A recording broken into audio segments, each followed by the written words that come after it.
Hallelujah. आइए याकूब उसका हम पढ़ते हैं, परमेश्वर की योजना हमारे लिए कितनी अच्छी। याकूब उसका 21 से यदि आप 25 तक पढ़ते हैं, उसमें परमेश्वर का वचन हमें मानने, उसका बातें को मानने के लिए हमें अधिक वो फर्ज करेगा, हमें सलाह देगा।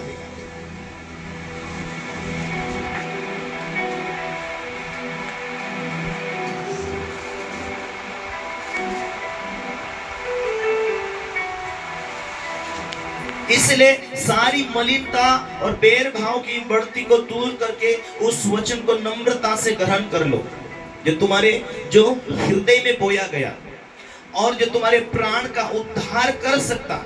परंतु वचन पर चलने वाले बनो, केवल सुनने वाले ही नहीं जो अपने आप को धोखा देते हैं। क्योंकि जो कोई वचन का सुनने वाला हो और उस पर चलने वाला नहीं हो, तो वह उस मनुष्य के समान है जो अपना स्वाभाविक मुंह दर्पण में देखता है, इसीलिए कि वह अपने आप को देखकर चला जाता है, तुरंत भूल जाता है वो कैसा था। पर जो व्यक्ति स्वतंत्रता की सिद्ध व्यवस्था पर ध्यान करता रहता है, वो अपने कामों में इसीलिए आशीष पाएगा, सुनकर भूलता नहीं पर वैसा ही काम करता है। Hallelujah, hallelujah. क्या कहता है? इसीलिए सारी मलिनता से, सारी नम्रता से, बैर भाव को दूर करते हुए उस वचन को नम्रता से ग्रहण कर लो, जो तुम्हारी हृदय में बोया गया, जो तुम्हारे लिए प्राण का उद्धार कर सकता है। परंतु वचन पर चलने वाले बनो, केवल सुनने वाले नहीं। हमने 2025 की जैसे शुरुआत हुई, 24 के लास्ट पर यही बातें कलीसिया को सिखाया कि हमारे लिए 23 जा चुका, 24 जा चुका, 25 की शुरुआत हम कर रहे। हम एक वचनों की नींव के द्वारा, प्रार्थना की नींव के द्वारा हम उस दर्शन में पहुंचना कि प्रभु मेरे परिवार के लिए तेरा दर्शन क्या है, तेरी योजना बड़ी है, तो मुझे उस योजना के द्वारा मुझे तू समझा, उस योजना के द्वारा मुझे एक रिवलेशन दे, एक अगुवाई दे, उस आत्मा का भेद दे जहां से मैं सुरक्षा रहूं, चल सकूं। Hallelujah, hallelujah. जब परमेश्वर का वचन कहता मांगो तुम्हें दिया जाएगा, तो परिवार के लिए मांगते, अपनी सफलता के लिए परमेश्वर से मांगते, अपना छुटकारा मांगते, पवित्र आत्मा मांगते, उसके वरदान मांगते, उसके दर्शन मांगते। बहुत सारी फाइल है तुम्हारे सामने, बहुत सारे विषय है तुम्हारे सामने प्रार्थना में मांगने के लिए। शरीर जब प्रार्थना में नहीं बैठता, उसे कुछ समय के लिए प्रार्थना के अंदर लेके जाने के लिए उपवास की जरूरत होती है। जिन लोगों को बीमारी, दुष्ट आत्मा ज्यादा परेशान कर रहा, वो दुगुना, तिगुना, 4 गुना, कहीं गुना वो पवित्र आत्मा से भरकर वो दुष्ट आत्मा को सताने वाले होंगे आने वाले टाइम में। इसीलिए परमेश्वर की प्लानिंग भी बड़ी, तो उस प्लानिंग में आगे बढ़ने के लिए तुम यदि धीमे चलोगे, तुम्हारा धुन और ध्यान प्रार्थना में ना होगा, तुम्हारा भूख और प्यास आत्मिक बातों के लिए ना होगी, तो कुछ नहीं कर पाओगे। मैं हमेशा कई सालों से मैं सलाह दे रहा हूं, अनपढ़ से अनपढ़ व्यक्ति को, अनपढ़ से अनपढ़ कुछ नहीं आता ऐसे व्यक्ति को, वो यदि मीडिया में फेमस हो जाए, उसकी शुरुआत होती है लिखने पढ़ने के लिए।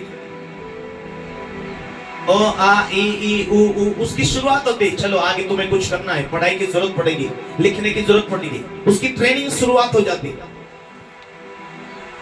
चाहे वो क्रिकेटर देखो, चाहे वो फिल्म इंडस्ट्री वाले को देखो, उनकी चाहे सीमित पढ़ाई थी, उन्हें इंग्लिश नहीं आता था, उन्हें इंग्लिश टीचिंग किया जाता, समझाया जाता, उन्हें तैयार किया जाता कुछ कार्य करने के लिए। हालेलुया। प्रभु में किया हुआ मेहनत कभी व्यर्थ नहीं है। हम बाइबल पढ़ने, हम प्रार्थना करने, हमें प्रभु की बातों को ग्रहण करने के लिए ऐसे भूख रखो। जिस 40 दिन के उपवास के बाद हम रोटी के लिए तरसते कि हाँ अब कुछ टाइम के बाद हमें खाना मिलने वाला है, हम एक विश्वास रखते, ठीक आज के बाद खाना मिलने वाला है। हम उस भूख को देखते हैं कि ठीक है, उसी रीति से हमें परमेश्वर के राज, उसकी बातों के लिए पूरा करने के लिए हमारा धुन होगा। बाइबल कहता है वो धार्मिकता के लिए भूख और प्यास रखते, उनके लिए परमेश्वर का वचन कहता है हालेलुया, जो भूख रखता उन्हें वो तृप्त करता है। तूने अधर्म से बैर किया और मेरे वचन से प्रेम किया, अधर्म से बैर किया, इसीलिए मैंने तेरे साथियों से बढ़कर तुझे हर्ष रूपी तेल से तेरा अभिषेक किया। जो आगे मेहनत, चाहे वो बहन हो, चाहे वो बच्चे हो, चाहे वो भाई हो, चाहे वो पास्टर हो, ऐसा दुनिया में कोई भी नहीं कि परमेश्वर के राज्य के लिए मेहनत करे और भूख रखे आगे बढ़ने के लिए उनको परमेश्वर कुछ नहीं दिया, ऐसा नहीं है। जो थोड़ा सा वचन तेरे अंदर आकर जो स्वप्नों दर्शक के द्वारा ले लिया, उसे अधिक खोजता रह, अधिक उसे ओपन करता रह, वो तेरे लिए रास्ते, बड़े रास्ते का कारण हो जाएगा, बड़ी उन्नति, बड़ी तरक्की का कारण हो जाएगा। लोग तोड़े चंगे होने के बाद में घर जाके भूल जाते, थोड़ा छुटकारा होने के बाद में लोग प्रेशर में आ जाते। चर्च क्यों जाता है, मीटिंग में क्यों जाता, प्रार्थना में क्यों जाता? वो उस बातों में शैतान किसी भी रीति से जोर लगाता तुम्हें उस एक सफलता के रास्ते से दूर करने के लिए, स्वर्ग के रास्ते से दूर करने के लिए, उन्नति के रास्ते से दूर करने के लिए शैतान पूरा जोर लगाता। और आपका जब भी ध्यान हट जाता, आप वचनों से फीके हो जाते, आप प्रार्थना से ठंडे पड़ जाते। परमेश्वर का वचन कहता है केवल तुम सुनने वाले इतने नहीं, पर उस पर चलने वाले बनो।